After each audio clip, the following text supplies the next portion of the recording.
Coding Theory Mini Project by Team Mezons. Securing your fingerprints, fuzzy vaults. In this video we will see what is happening behind fingerprint recognition. The method of verifying a person's identity by matching their fingerprints to previously recorded samples is known as fingerprint recognition. Fingerprints are impressions of human fingers that are made up of ridges and grooves. Miniature spots, the points where scars begin or end, are used to detect fingerprints collected in the system. These are then linked together with lines to form a minutiae template. Locking and unlocking a system using a fingerprint is so popular in today's world. This technology is available to almost everyone. Every smartphone owner is so aware of this, and everyone believes that it is the most advanced way of locking the system. Have you ever thought of a scenario where you are unable to unlock your smartphone with your own fingerprints? That means your phone stopped recognizing your fingerprints. Have you ever thought of a situation where somebody else is able to unlock your locked system using their fingerprints? Isn't that dangerous? What if your data and everything that you think is important got compromised due to a weak fingerprint recognizing algorithm? Let's dive into the world of fingerprints and see how they actually work, what makes them secured, and problems that we encounter with some naive algorithms behind it. The extensive use of biometrics, especially fingerprints, in recent days as a password has led to so many thoughts. That could be how the fingerprints are used and stored instead of passwords, which include characters. This in turn led to the understanding of fingerprints, their representation, and how they are secured using hash functions. Naive algorithm in which any off-the-shelf hash function H is used will lead us to some problems. Any two fingerprint readings will never be exactly the same, even if the same finger is used. For any two fingerprint readings, there are some issues that produce errors. The issues are: 1. Translation and rotation, even when using the same finger. 2. Varying pressure. 3. Each reading may not completely overlap with the ideal fingerprint region. And finally, the minutiae are not ordered, so they form a set instead of a vector. Now our problem statement includes a claim. A claim is said to be true for designing a hash function for fingerprint authentication if we can solve the fuzzy vault problem, which increases both security and scale of randomness when compared with string-based passwords. Therefore, we will be focusing on solving the fuzzy vault problem in this video. To understand this problem more clearly, we expect you to have some knowledge on properties of Reed-Solomon codes, basic linear algebra, probability, basic understanding of coordinate geometry and set theory. First, we'll define the problem components, which are the secret is, which is in the range of the field values, and then the fingerprint, which we can represent like it will be a subset of field values with a size of t. And then we need to define two functions. One is a lock, which takes input as the fingerprint and the secret and gives rise to a vault, which locks the secret and have a size of n. And then one other function of unlock, which takes another fingerprint f dash and the vault and gives, if the f dash is correct, gives the secret out and unlocks the secret. So the goal to solve this problem is to develop a lock and unlock functions which satisfies two main properties. Those are completeness. Completeness in the sense only a proper valid user should be able to unlock the locked secret and retrieve the correct secret value, which we can note it like this. And then the second property is soundness.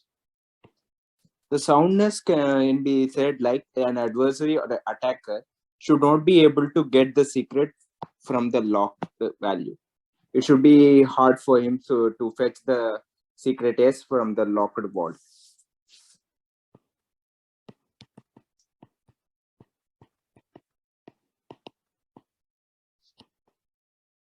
Now we need to define the lock and unlock functions which solves the fuzzy vault problem.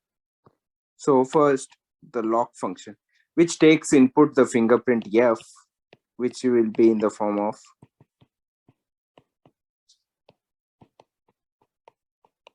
and secret s. So in the first step, we'll take two sets, R comma T, which we will initialize as empty. And then we'll define a polynomial function, which we'll further use when writing the pairs to the fingerprint values. And we'll put the first we'll push all the fingerprint values into the T set. And then after that, till the size of n, we'll put a random element into the T set, which is not already present in the T. Once that is done, as we have got the size of n, now we will, for each alpha value in T, we will calculate a random element gamma, which is not equal to the polynomial function for that alpha value. And we will add the sets into R set as a pair of alpha and the gamma value into the set. So finally, we'll return this R out of it from the lock function.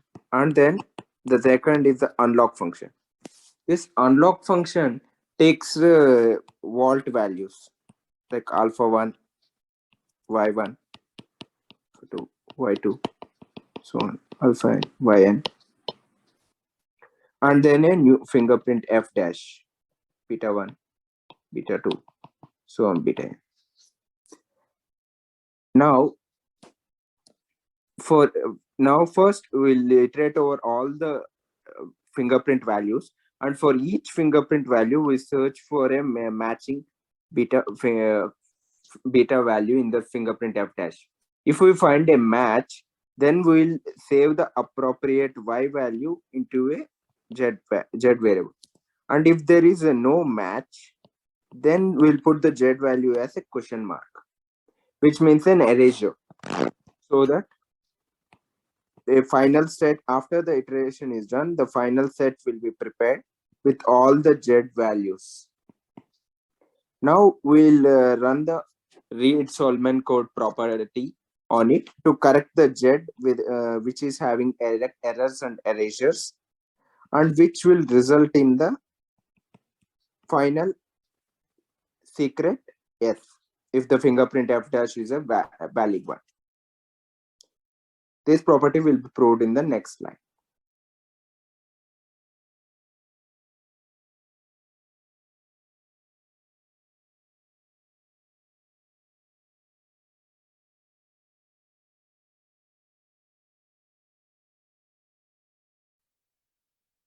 Now, let's get into completeness and soundness that are so essential for our current scenario. Completeness.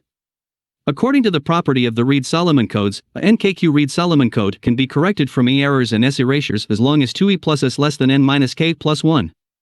After correcting the code with evaluation points, beta 1, beta 2, and so on till beta T, the resultant will be the secret S that is initially locked, which in turn proves the completeness of the algorithm.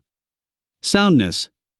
The user can retrieve the secret S from the vault by providing another biometric sample query. Let the query be represented as another unordered set f dash. If f dash overlaps substantially with f, then the user can identify many points in vault that lie on P. If enough points can be identified, an error correction scheme can be applied to exactly reconstruct P and thereby decode the secret S. If f dash does not overlap substantially with f, it is infeasible to reconstruct P and the authentication is unsuccessful, thus proving the soundness of algorithm.